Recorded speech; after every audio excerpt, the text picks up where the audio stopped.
Alamin na natin ngayon kung magpapatuloy ba ang magandang panahon, lalo't long weekend. Iatid sa atin yan ni Pag-asa Weather Specialist Lori De La Cruz. Lori?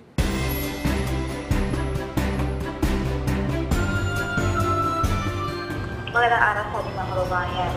Mabagal pa rin na nakaka-apekto sa malaking bahagi na ating bansa at susunod pa rin yan ng mga light to moderate rain sa Western Visayas, Central Visayas, Davao Peninsula, Northern Mindanao, Caraga, Palawan at maging Sagan Leyte. Samantala sa Batanes ay maulap din na may mga pagulan at pagkilat pagkulog dahil naman sa parapos ng isang LPA na nasa labas ng ating area of responsibility. Samantala sa Metro Manila at nilalapit sa hangin at bansa ay generally maaliwalas naman ang ating pagkauring. Walang inaasahang widespread o malawak ng mga pag-ulan.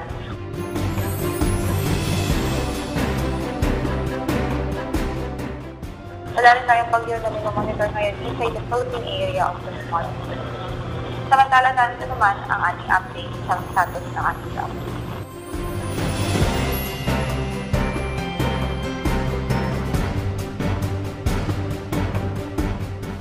Yan pong ligas mula sa Pag-asa ito si Lori De La Cruz.